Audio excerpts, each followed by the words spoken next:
Bienvenue à tous, bienvenue pour tous ceux qui étaient là ce matin. Merci de nous avoir rejoints et bienvenue à tous les autres. Bienvenue aussi à tous ceux qui nous suivent en stream, en live stream depuis ce matin.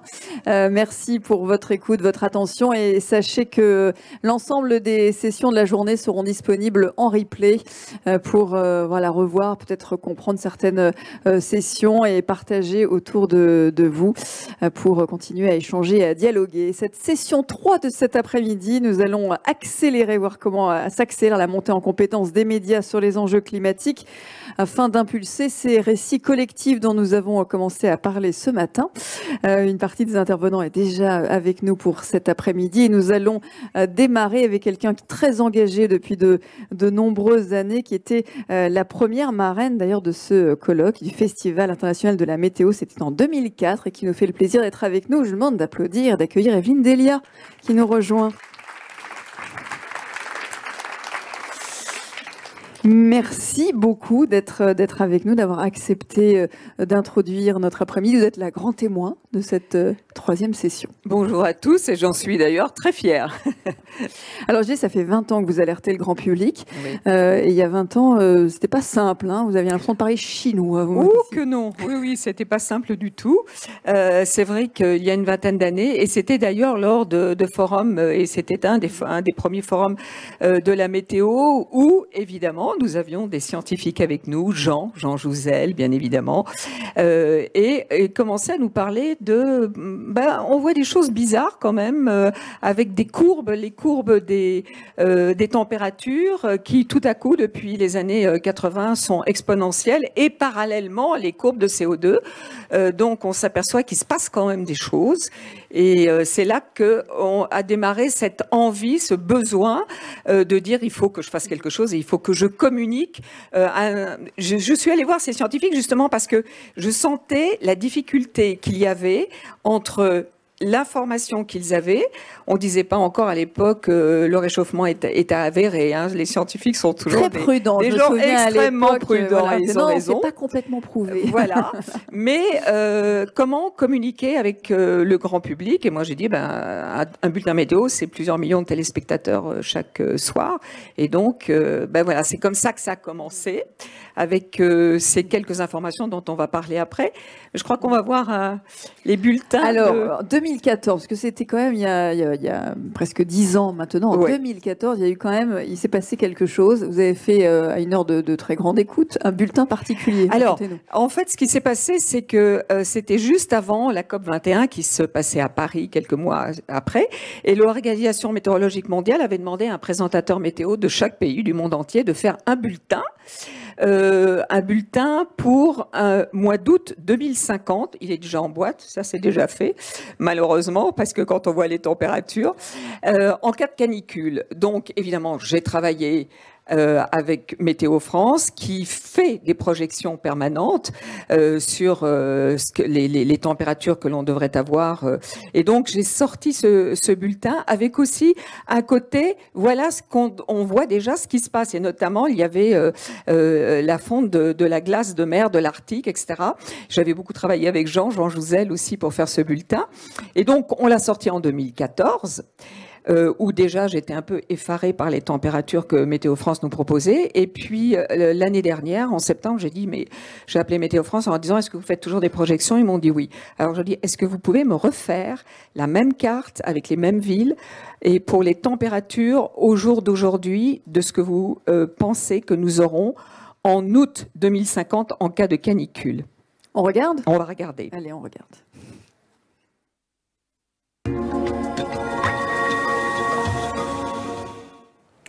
Madame, Monsieur, bonjour. Il y a 8 ans, en 2014, je vous présentais un bulletin d'anticipation de ce qui pourrait être notre météo en août 2050 en cas de forte canicule. Il y avait d'ailleurs une carte de température et pour mémoire, la voici avec déjà des températures égales ou supérieures à 40 degrés. Alors, ces cartes étaient élaborées par des spécialistes, ce sont des prévisionnistes du service de climatologie de Météo France qui travaillent en permanence sur l'évolution du climat. Donc, me direz-vous, qu'en est-il aujourd'hui pour ces prévisions de 2050? Ont-elles changé? Eh oui, Voici la carte donc prévue avec, vous le voyez, des températures égales ou supérieures à 40 degrés. Alors toujours en cas de forte canicule, jusqu'à 48 degrés pour Nîmes. Alors, sans faire de catastrophisme, on va observer la différence de ces deux cartes en 8 ans. Parfois, peu de différence. Par exemple, à Reims, on passe de 41 à 43 degrés. Un peu plus pour Bordeaux, par exemple, de 40 à 45. Mais c'est sur le nord-ouest où l'on a une différence d'une dizaine de degrés. Cela vous paraît peut-être excessif. Et pourtant, souvenez-vous de ce que l'on a vécu l'été dernier, le 18 juillet. Vous avez frôlé les 40 degrés à Brest avec 39 degrés 3. On a dépassé les 41 degrés à La Rochelle, 41 degrés 7, sans parler des records absolus de l'été 2019. Le 28 juin, à Vérac, 46 degrés, c'est dans l'Hérault. Il n'avait jamais fait aussi chaud en France. Et le mois suivant, le 25 juillet 2019, à Paris, 42 degrés 6, il n'avait jamais fait aussi chaud dans la capitale. Alors, tous ces exemples du passé nous prouvent bien l'accélération du réchauffement climatique et l'importance, la nécessité d'agir pour notre planète. Du bulletin météo. Et oui, tous les soirs, à la même heure presque. Alors, qu'est-ce qui a changé, qu'est-ce qui a évolué entre 2014 et ce bulletin et aujourd'hui dans le traitement médiatique des informations climatiques? Dans le traitement médiatique, alors déjà, il y a ce que nous apporte évidemment Météo France. On le voit là avec l'évolution justement des températures et ce changement climatique qui s'accélère. Mais nous, on a maintenant des possibilités tout à fait importantes, différentes, au fil des années, qui changent d'ailleurs, de parler, d'informer les téléspectateurs. Alors, c'est vrai qu'il y a 20 ans, je donnais C'est bon pour la planète, ces petites informations. Et puis là, on ressent d'ailleurs depuis quelque temps cette accélération du changement climatique. Et l'on veut, nous, les médias, avoir notre part. Alors, il n'est pas question de faire, je le disais, du catastrophisme, mais d'informer. Et donc, une manière d'informer aussi à TF1, ce sont des pastilles que l'on a, qui s'appelle Notre Planète, que l'on diffuse entre autres dans nos bulletins météo. Et donc, je pense qu'on va en voir une, c'est-à-dire que ce sont quelques informations que l'on donne. On travaille avec l'ADEME pour justement donner quelques informations très concrètes. Et puis aussi, ce sont de temps en temps des informations que nous donne Météo France et les climatologues de Météo France. Alors, un exemple de Notre Planète. Regardons. Alors, s'il fait chaud, c'est parce qu'on est dans un flux de sud, mais on s'aperçoit, les climatologues le disent, qu'avec le réchauffement climatique, ces masses d'air sont de plus en plus chaudes. Et d'ailleurs, aujourd'hui, record national, il n'avait jamais fait aussi chaud au mois d'octobre sur le territoire qu'à Orthez, avec cet après-midi 35 degrés, 7. Vous rappelez ces informations quasiment à la fin de chacun de vos bulletins météo, c'est ça? On le fait plusieurs fois par semaine. Oui. Et c'est important. Et d'ailleurs, je pense que même mes collègues dans les autres pays, on a les informations qui changent aussi. Record absolu, ça c'est un mot que l'on n'utilisait quasiment pas il y a quelques années. On parlait d'un record journalier, d'un record décadaire, d'un record mensuel, annuel. Mais absolu, ça veut dire il n'avait jamais fait aussi chaud à telle époque de l'année, tout mois confondu.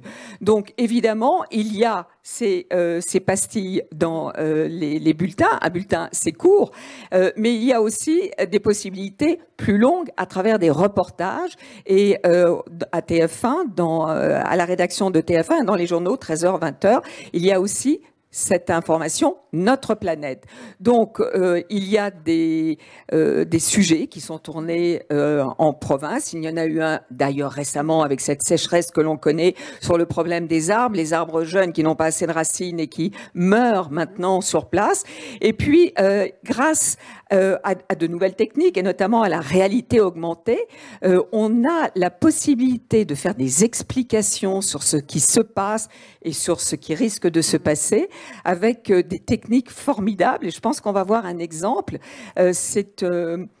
Alors, vous l'avez tourné, parlons peut-être du journaliste avec lequel vous travaillez. Alors, on l'a tourné avec Yannick Ezard, qui est chez nous, un journaliste qui est tout à fait spécialisé dans la réalité augmentée, et avec lequel je vais tourner d'ailleurs la semaine prochaine un autre sujet d'ailleurs sur le CO2. Ça va être très intéressant parce que ça va être justement l'évolution du CO2 du gaz à effet de serre à partir du début de l'industrialisation. Donc, on va partir du 19e siècle pour voir l'évolution. Là, c'est un autre sujet, c'est justement à propos de l'eau, des problèmes de l'eau à travers la planète. Et avec des images incroyables, on regarde. Voilà, alors j'ai tourné la fin. Ah oui, j'ai fait un extrait. Là. Voilà, on voit un extrait spectaculaire, parce que ça, c'est vraiment de la réalité augmentée. Et puis, à la fin, on va pas le voir, mais j'ai tourné avec lui ce qui se passe et ce qui se passera en France.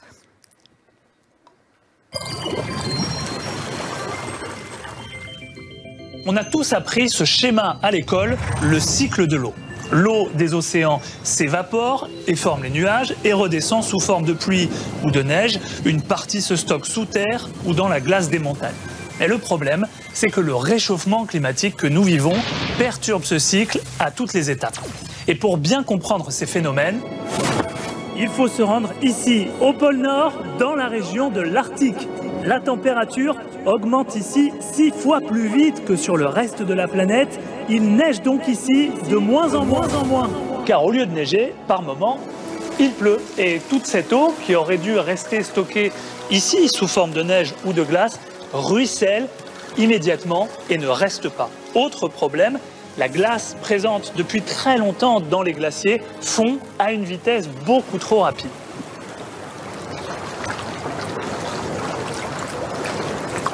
Résultat, toute cette eau se déverse beaucoup trop rapidement dans l'océan. Regardez ce qui fait grimper son niveau. Il a déjà augmenté de 20 cm en un siècle et ça va continuer. On pourrait atteindre plus d'1 mètre de hausse d'ici 2100.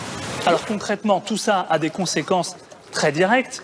À des milliers de kilomètres d'ici, chez nous, de Toulon à Dunkerque, en passant par Bordeaux ou Saint-Malo, cette montée des eaux pourrait submerger toute une partie de nombreuses villes du littoral. Et voilà, on a coupé là, mais effectivement, oui, après, alors, vous êtes sur le terrain avec lui en France. C'est-à-dire après, il y a le désert, ce qui va se passer dans une partie désertique, et puis après, dans un climat tempéré, comme chez nous en France. Donc ça, c'est diffusé à 1 heure de grande écoute. C'était totalement inimaginable il y a quelques années encore. C'était incroyable de passer ça à 20 heures. Dans le journal. Et ça a eu énormément de succès et de retombées d'ailleurs où les gens nous disent c'est formidable parce que finalement on comprend, vous nous expliquez et là je pense que c'est vraiment une superbe piste. Et puis ça nous arrive aussi à nous présentateurs météo d'être en direct sur les plateaux pour donner quelques explications des infos aussi. Ce qui est quand même remarquable, c'est les images aussi, l'utilisation de cette réalité augmentée. C'est un coût, j'imagine, pour la rédaction bien en évidemment. Termes de temps, d'investissement.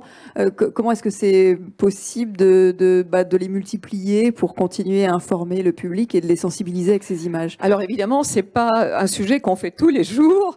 D'abord, il faut trouver matière au sujet. Il faut que ce soit... Et puis, ce qui est, disons, rare, est quand même recherché et important. Donc c'est vrai que ça a un coût. Ce sont des énormes, c'est un gros budget et ce sont des journées de travail et d'investissement. Le studio On Tourne, c'est pas notre fond vert, mais c'est un studio qui est en région parisienne. La séquence de cette émission, de ce reportage que l'on a tourné, on a été dans un champ vraiment pour expliquer le cycle de l'eau et ce qui va se passer progressivement ensuite, et avec en plus la réalité augmentée qui était ajoutée pour donner des informations complémentaires. Le lien avec la rédaction, les journalistes de la rédaction de TF1 en particulier, comment vous le voyez évoluer sur ces sujets-là au fil des années? Est-ce que ce sujet-là, vos interventions, est-ce que ça participe aussi de leur formation quelque part, de leur sensibilisation? Tout à fait. Et alors justement pour cela, on est en contact avec des spécialistes qui sont avec nous, qui travaillent avec nous, et on a formé finalement toute une équipe de spécialistes dans différents secteurs et qui sont en contact avec la rédaction et avec nous, journalistes, pour nous informer, pour nous donner justement les bonnes informations. Et ça, c'est important. Et on va faire d'ailleurs la semaine prochaine aussi une grosse réunion à TF1. On fait la feuille climat pour TF1 et justement pour anticiper, pour voir comment on va petit à petit parler de ces problèmes et notamment des problèmes de réchauffement climatique. C'est une forme de comité d'experts à disposition des journalistes de la rédaction, et qui va encore grandir, c'est ça? Voilà, on a un comité d'experts qui va grandir, on a 4-5 experts supplémentaires qui vont venir petit à petit et ça c'est passionnant et pour nous et pour aussi les téléspectateurs parce que de comprendre cette information, c'est une façon de vulgariser ce que les experts nous apportent. Alors, il y a le choix des mots qui est effectivement important. Est-ce que, par exemple, il n'y a plus aucun reportage où les épisodes de canicule, on voit des gens manger des glaces et se baigner amoureusement sur écoutez, les plages du Sud? le problème, c'est que c'est de l'information et que c'est vrai que le bonheur des uns ne fait pas celui des autres. Hein. C'est ce que je disais il y a encore 2-3 jours dans un bulletin, parce que je leur ai annoncé pour le week-end quelques 33 degrés dans le sud-ouest, ce qui n'est évidemment pas normal pour un mois d'octobre où on risque de battre des records. Mois de septembre, le plus chaud jamais enregistré en France. Donc, évidemment, la façon dont on en parle, il faut modérer le tout, c'est de ne pas affoler le téléspectateur, bien évidemment. Alors, quand on fait un sujet, je vous parlais par exemple du sujet sur les arbres qui finalement meurent, c'est un sujet, mais il y a aussi le côté, bah oui, on aime bien manger des glaces et c'est agréable. Parce que c'est vrai que un week-end, comme on va le connaître pour le tourisme, c'est très bien, mais pour l'agriculture, pour la végétation, c'est une catastrophe. Donc, malheureusement, il faut savoir aussi tempérer les choses. Mais vous dites plus, il fait beau. Ah, moi, je dis pas il fait beau parce que justement, je dis il y a du soleil ou de la pluie parce que le beau temps, pour certains, eh ben, ça n'est pas du tout. On l'a vu encore avec ces périodes de canicule que l'on a connues en France et dans d'autres pays aussi cet été. Donc le beau temps, ben, évidemment, pour les touristes et pour, encore une fois, pour les hôteliers, par exemple, c'était du beau temps, entre guillemets, mais pas pour tout ce qui est agriculture et même pour l'élevage aussi. Vous êtes aussi présente sur les réseaux sociaux, puisque vous avez tellement de matière à partager que le bulletin quotidien ne suffisait plus. Donc, vous partagez aussi beaucoup d'informations sur les réseaux. On regarde un exemple? Absolument. Le démarrage et ensuite on commentera. Et oui, il fait de plus en plus chaud et ce n'est pas qu'une impression. D'ailleurs, regardez avec moi ces quelques chiffres. Regardez d'abord cette courbe. C'est la moyenne des températures relevées chaque année en France. Voilà, on peut garder les images en fond. Ça, c'est sur Twitter. Alors ça, c'est sur Twitter.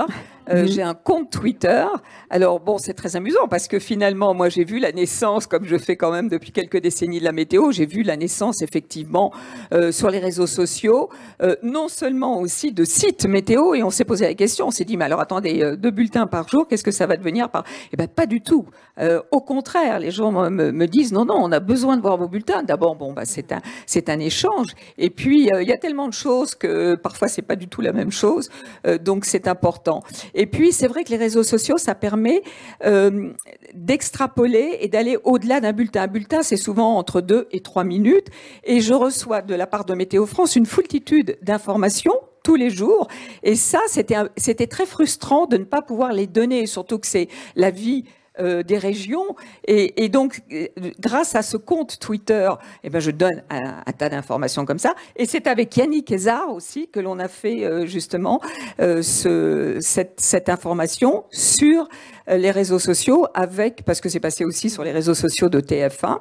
Alors c'est vrai qu'il y a quelques climato... Voilà, on en parlait ce matin. Il y a eu un article il n'y a pas très longtemps justement qui parlait du bashing voilà, sur ces sujets-là. Vous êtes confronté aussi à ça? Bah, écoutez, ce sujet-là, on avait décidé de le sortir le 31 juillet. C'était le moment où il faisait un peu frais sur les régions du Nord en France.